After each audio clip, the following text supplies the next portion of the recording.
Hi! In front of me is OPPO Reno 10 and today I would like to show you how you can delete a password from Google Passwords Manager.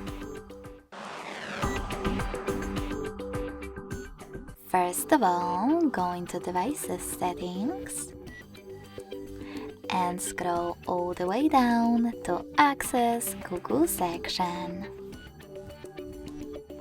Then tap on Autofill, Autofill with Google, and Passwords. Following that, you need to click on one of your passwords that you wish to get rid of. In my case, my Spotify one. Then enter your current login method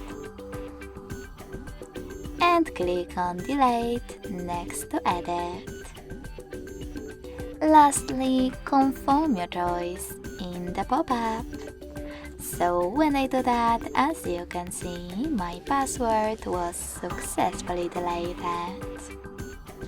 Thanks so much for watching. If you enjoyed this video, don't forget to leave a like, comment, and subscribe.